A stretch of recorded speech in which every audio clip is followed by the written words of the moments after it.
carry out a massive multi-city bust. We appreciate you joining us this afternoon. We're the DEA. We're not going after low-level retail drug traffickers. We are going after drug trafficking organizations, the networks. At 4:45 a.m., beneath the cold, gray skies of Orlando, the silence was torn apart by the thunder of federal justice. A flashbang cracked the night, and Florida's largest anti-corruption raid in decades began. From Miami to Jacksonville, elite teams from the DEA, FBI, and ICE moved in perfect unison, an unstoppable machine of American precision. Above, drones glided in total silence. Below, black-clad agents tightened their grips on rifles. Then came the single command that split the dark: execute.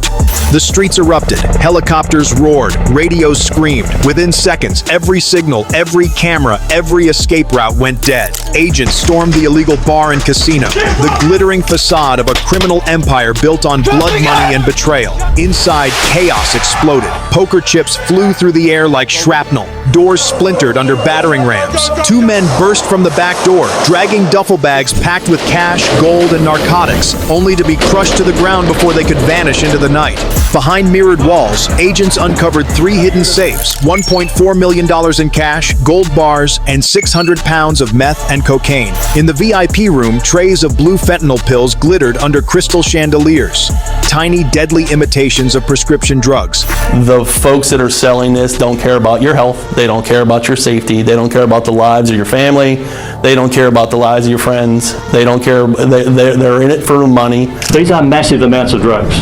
They were destined for our street. Then the real shock hit. Among the suspects stood Sheriff Marcos Lopez, still in full uniform, his badge reflecting the flashing lights of his own arrest. The same statewide prosecutors that have accused suspended Osceola County Sheriff Marcos Lopez of taking part in a multi-million-dollar... What began as a routine raid had turned into a national reckoning. The fall of a corrupt king and the birth of a federal firestorm that would soon engulf Florida's law enforcement from the inside out. If the man wearing the badge becomes the enemy, who do you trust? Tap like if you believe the truth must be hunted, even inside the badge. As dawn crept over the Orlando skyline, what began as the arrest of a single dirty cop unraveled into something far darker, a hidden empire buried deep within Florida's own law enforcement. When federal analysts cracked the encrypted drives seized from the club, they didn't just find ledgers or names. They found a digital spiderweb of deceit. Every line, every connection led to a system codenamed Operation Eclipse, a financial engine designed to turn cartel blood into clean American dollars. 12 fake corporations, 4 underground casinos, 27 offshore accounts. In just 24 months, more than $90 million flowed through Florida's banks and investment firms, all under one name: Sheriff Marcos Lopez. For years, Lopez preached integrity at press conferences while his deputies cleared back roads for cartel convoys. He posed as a protector of the people, but behind the cameras, he was their gatekeeper. But behind every offshore transfer and secret casino ledger, investigators found a darker signature: CJNG, the Jalisco New Generation Cartel. Federal analysts confirmed the Eclipse network wasn't homegrown. It was engineered by Mexico's most violent cartel, using Lopez's badge as its entry point. The same routes that pumped fentanyl through Texas and California now bled through Florida. Lopez wasn't just corrupt, he was a liaison, turning state law enforcement into CJNG's American command post. As agents traced the money trail, the rot spread wider. In El Paso, a customs officer smuggled cocaine and migrants through federal gates. In San Isidro, agents pocketed $250,000 to move fentanyl-laced trucks. In California, an officer of the year took $400,000 to let cartel convoys roll free. Each revelation struck like a hammer to America's chest, proof that the badge itself had been sold. What once symbolized honor had become a currency for betrayal. Across Florida, living rooms fell silent. Veterans clenched their fists, parents turned off the news, and one question echoed like a warning: if even the guardians can be bought, who will protect us? 12 shell companies, 27 offshore accounts, one man pulling the strings. Was Lopez the mastermind or just another pawn in a global game? Comment pawn or king and tell us what you believe. 2 days after the shocking arrest of Sheriff Marcos Lopez, the skies over Florida turned from peaceful to war.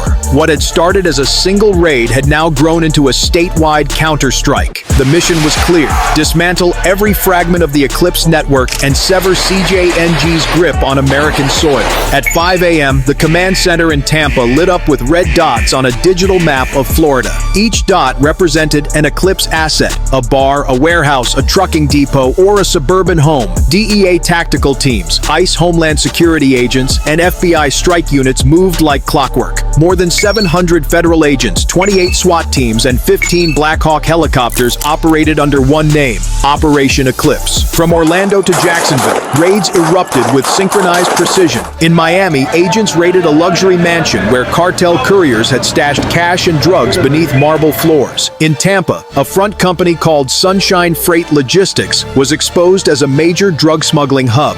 Agents pried open shipping containers filled with plastic-wrapped methamphetamine, each brick stamped with the CJNG logo, each worth more than a small fortune. By dawn, the scale was staggering: 2.7 tons of methamphetamine, cocaine, and fentanyl, 133 guns, and nearly $9 million in cash and gold were seized. But those numbers told only half the story. At an underground casino in Kissimmee, agents met fierce resistance. Armed guards, not gangsters but private contractors hired by Lopez's network, opened fire as federal teams breached the entrance. Slot machines shattered under the gunfire. Poker chips scattered across the carpet like shrapnel. The standoff lasted 9 minutes, but it felt like an eternity. By the end, 4 suspects were dead, 9 arrested, and dozens of lives saved. Further north, ICE agents intercepted a convoy of tractor-trailers loaded with boxes of counterfeit pharmaceuticals. Each pill looked harmless, but lab tests confirmed it contained pure fentanyl, enough to kill more than 1.5 million Americans. By nightfall, 51 suspects had been arrested. Surveillance drones captured a haunting image: a map of Florida glowing red, then one by one the dots faded to gray as each cartel cell collapsed. Inside the Tampa operations room, the mission commander spoke quietly over the hum of computers. They thought Florida was their safe zone. But tonight, the Sunshine State struck back. For the first time in years, federal agents stood united, not just to seize drugs, but to restore honor. And as the light of Operation Eclipse spread across the map, America's message was clear: the shield still stands. When the gunfire faded and the raids were over, the real war began. Inside the Tampa Command Center, stacks of seized laptops, ledgers, and hard drives revealed a truth darker than any narcotic. The Eclipse network had not only bribed law enforcement, it had infiltrated it. Names of officers, deputies, customs inspectors, and even federal trainees appeared in encrypted spreadsheets, cross-linked with payment codes and offshore deposits. The infection wasn't isolated, it was systemic. By dawn, Project Sentinel, Florida Division, was activated. For the first time, the very agencies that had led the raids were ordered to turn inward. Unmarked vans rolled into precincts across Orlando, Tampa, and Miami. Doors opened, warrants dropped. 17 police officers, 3 border inspectors, and 2 ICE agents were taken into custody. Not as heroes, but as traitors. They were accused of selling intelligence, clearing shipments, and tele-affiliates before raids. At Orlando Metro Police Headquarters, one officer refused to believe what he saw: his own partner being led away in cuffs, the same man he'd patrolled beside for a decade. In Miami, a deputy broke down as federal agents removed his badge and weapon. In silence, the corridors that once echoed with commands and radios now carried the sound of shame. Federal analysts traced the corruption back 10 years. It started small: envelopes of cash hidden in gym bags, donations to local campaigns, favors for friends in the nightlife industry. But it grew fast. Within 5 years, the network had moved over $6 million in bribes, disguising them as training bonuses and community outreach funds. The betrayal ran straight into the command structure: supervisors who looked away, investigators who stalled cases, accountants who erased wire transfers. Governor Reynolds called an emergency press conference in Tallahassee. His words echoed through every television in the state: if the badge is dirty, the shield is broken. Florida will not stand for betrayal. "We will rebuild this house, clean, strong, and proud again." That night, the FBI Cyber Division began dissecting the digital remains of Eclipse. They uncovered communications between Lopez's lieutenants and Mexican intermediaries, voice notes, coded texts, and detailed payroll logs for officers under protection. The proof was undeniable. In response, the Integrity Shield Act moved swiftly through Congress, granting investigators the authority to audit every department touched by Eclipse. Federal tribunals were convened behind closed doors. Careers ended overnight. By the week's end, the Eclipse empire had collapsed, but the cost was staggering. Trust shattered, reputations destroyed, families broken. Still, amid the ruins, something unshakable stirred, the conviction that honor must be earned again. They thought corruption was invisible, the narrator says, voice low and steady. But under the federal light, even the darkest shadows have nowhere left to hide. By the time the smoke cleared, the war had left Florida scarred but standing.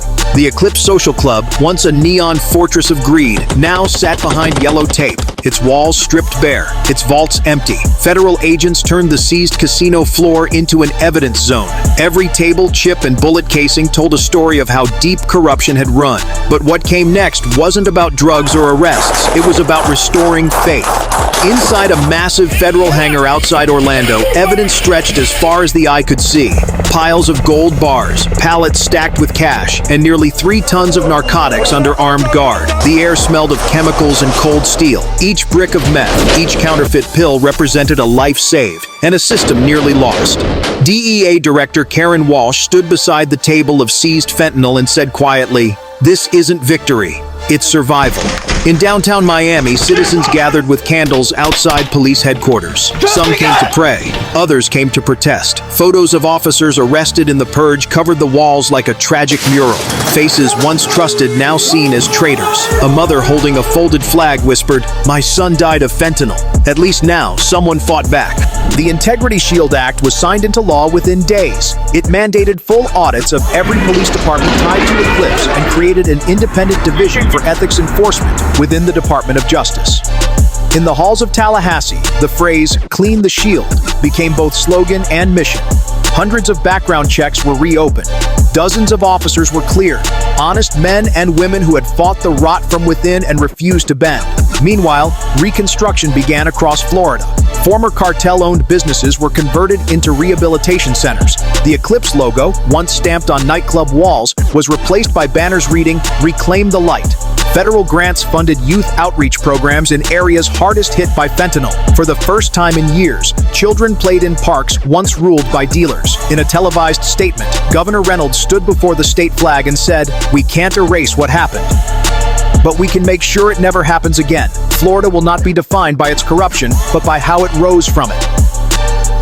At the DEA command post, Commander Reeves looked over the operation board, now filled with gray pins marking dismantled Eclipse sites. His team was exhausted, bruised, and hollow-eyed, yet in their silence there was pride. They had not only fought criminals, they had fought betrayal.